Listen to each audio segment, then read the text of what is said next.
Good morning. We are at the Pinchot Trail. We are at the main trailhead. We originally were planning on doing the full loop. We might still do the full loop. The weather for the weekend isn't bad. Today it's like really warm, like long sleeve now, but I have a feeling that's not going to last very long.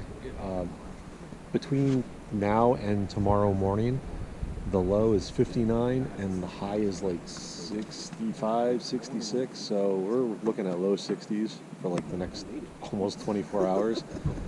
So it'll be nice and comfortable hiking weather. But we have Panda, the hiking mom. We have Kurt and Shadoe. Shadoe's second trip out. He's made a few upgrades and changes since the last hike, so he should be much better off, a little bit more comfortable.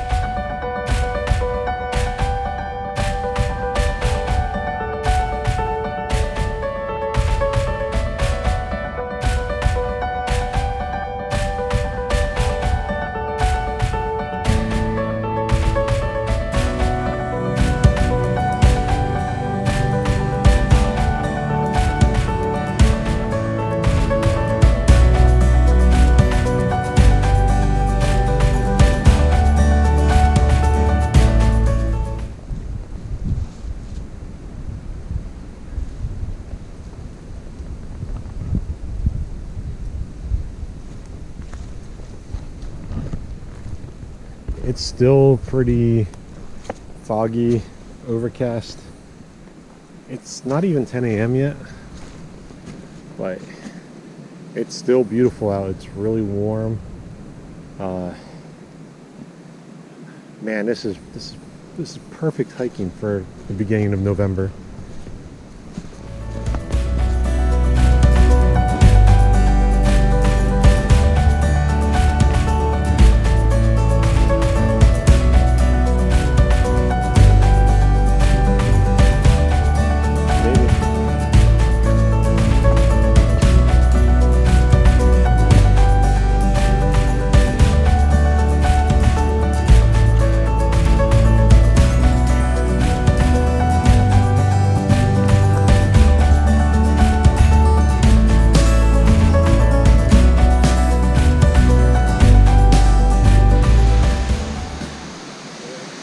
We are at Choke Creek Falls.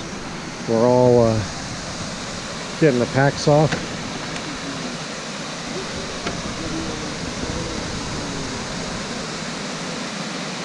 Doesn't matter how many times I see this spot. It's just way more impressive in person. Although, we'll say this time around, the lower falls section here, that's deeper than I'm used to seeing. So the little fall is a little smaller than normal. And we haven't even gotten like a ton of rain recently. It's just that's been pretty good, not too bad.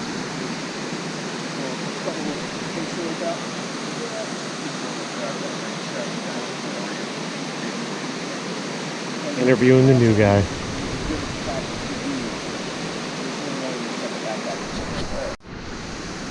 That one's missing its metal plate on the bottom. I mean, you're still missing your orange one, so. Well, I still have replacement. Well, I know where it is. It's not missing. I need to get me a full orange bottle. Lunch is all done. She's got her pack on. We're about to get ours on. And we just have to finish off the next 6 miles to camp. But I did manage to find an orange filter. Last view of the falls. And it is... It's 20 to 1, so Oh yeah, mine's blue. we took like a nice 40-minute break here.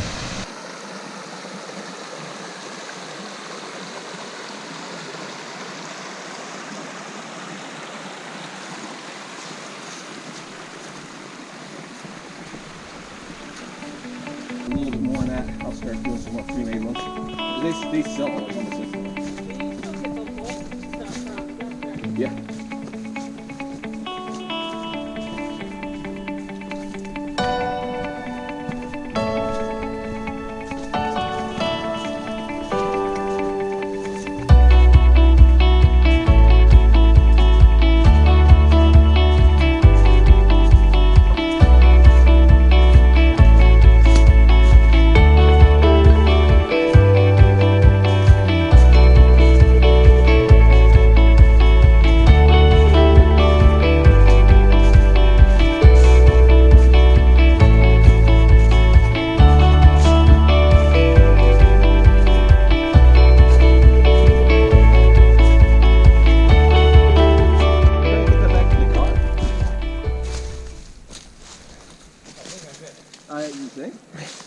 road.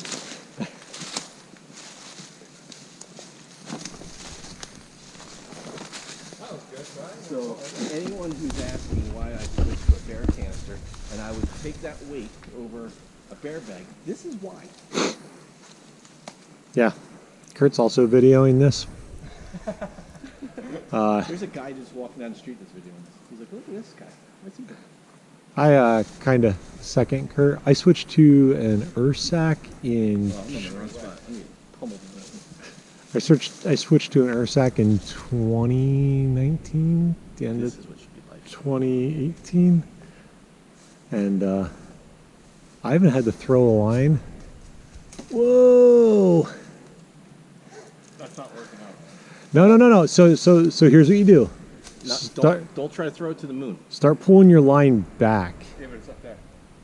All of it is? Most of it, Oh, I hate when that happens. Where'd it go? It's right there. Good thing I moved. It's right here. Right where? Right here. Oh, It's right there. they're both up there about that high. So I'll tell you what I got in the habit of doing is the other end of the line. I got in the habit of standing on it. But yeah, anyone that's never hung a bear line, it's not fun. It's really rare when you get like the perfect scenario to throw one. And maybe you need to chill out at the gym so you're not throwing the line over 5 trees. Yeah, usually a nice underhand toss is all you need. You don't need to wind up like you're pitching in the majors. Speaking of that, I wonder who's winning the World Series right now. Your bear bag. But he does actually have a nice tree to get it over. But Is it the third time? third time's a charm, man. Maybe. That's what they say.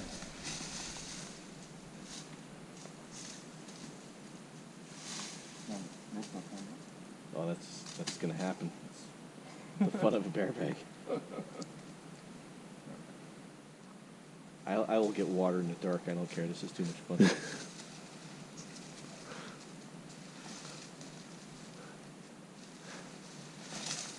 There you go. And it tangles around itself. Nope. Nope, he's still good. See if you can get it to come down now.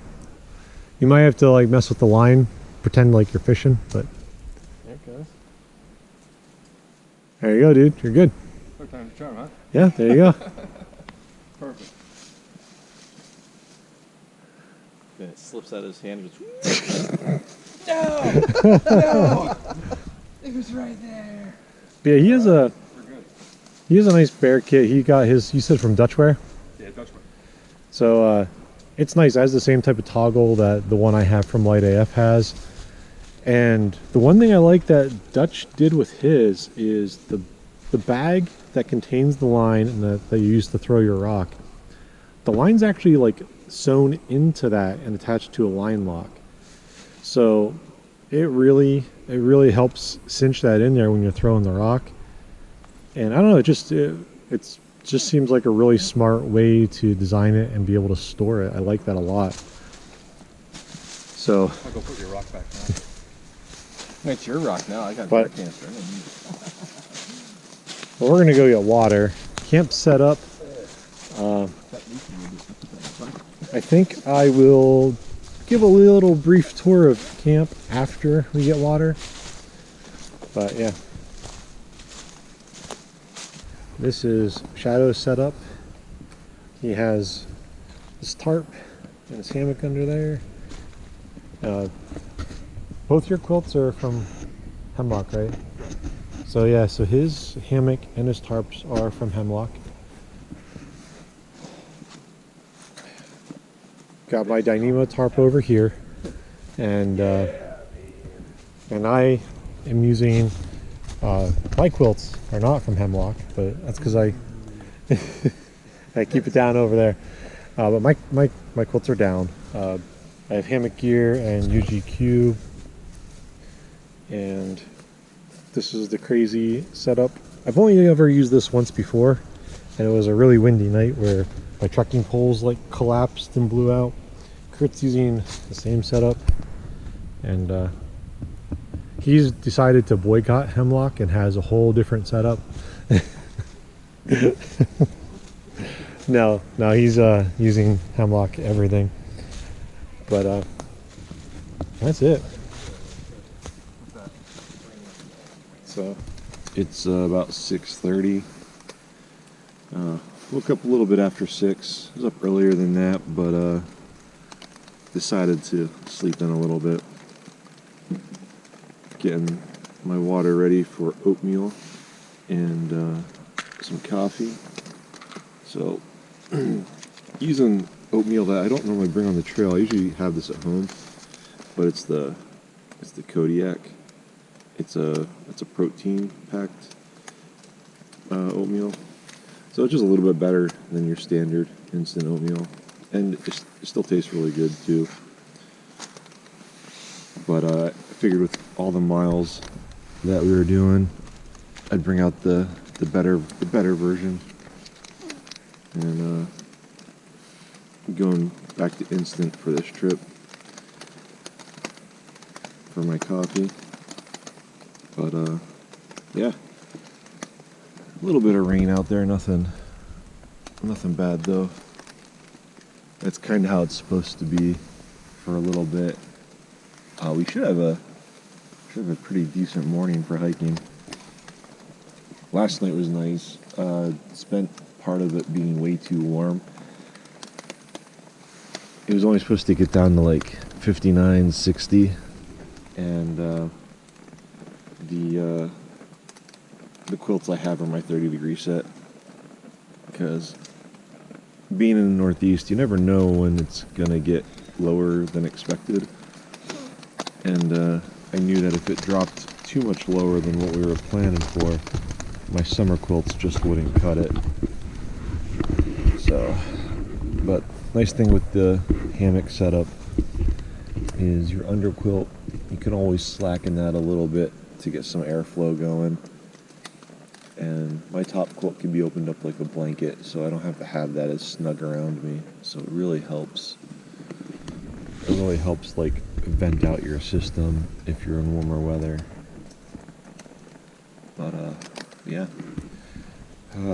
and like the first time I did this middle prop out thing with this big ass tarp, I did that the first time camping behind our house with Kurt, and it got really windy, and the wind just picked up the tarp enough to kick out the trekking pole, even though it's pretty tight.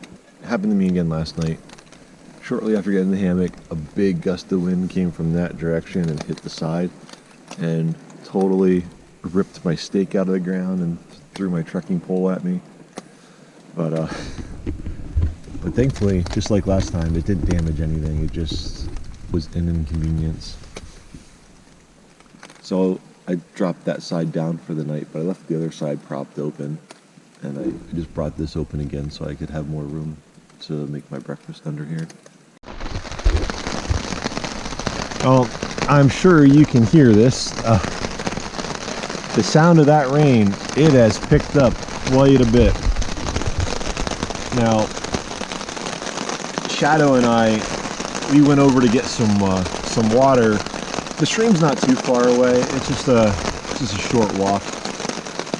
We were like maybe halfway to the stream, and the rain really picked up.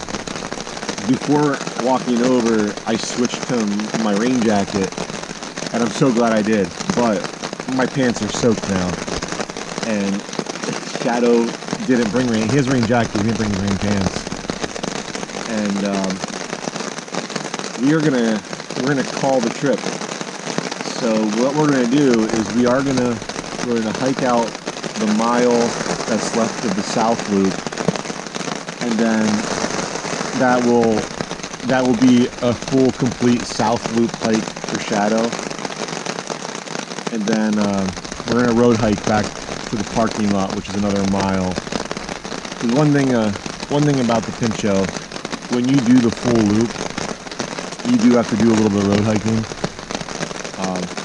So we did the road hike yesterday to get that out of the way initially, because we didn't think we'd have to do it again today. But Yeah, the weather forecast has been all over the place. Originally, it looked like it was going to rain like this a couple days ago. And then it sort of mellowed out and it looked like it wasn't going to be so bad.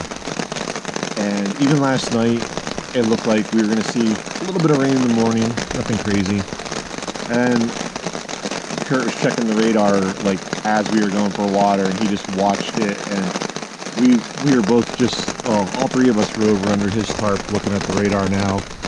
And there's a big big block of color moving northeast right up at us. So yeah, this storm, this is like just the start of it by the looks of the radar, and it doesn't look like it's going to slacken off. Originally we thought it was going to just do this until about like maybe 8, 9 a.m. but it looks like it's going to go longer. But it's a good reminder. And you know, just got done telling Shadoe, when you're out on the trail, it really is no place for like ego or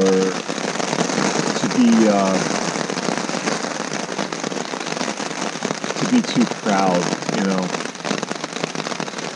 When you're out in nature like this, you kind of have to trust your gut and go with what you feel or your group feels sometimes is the proper course of action. If you ignore your instinct, if you be too prideful, be too egotistical, that's when bad things start to happen. You know, people can get hurt. Any number of things can happen. So it's not like we traveled like several hours to get here.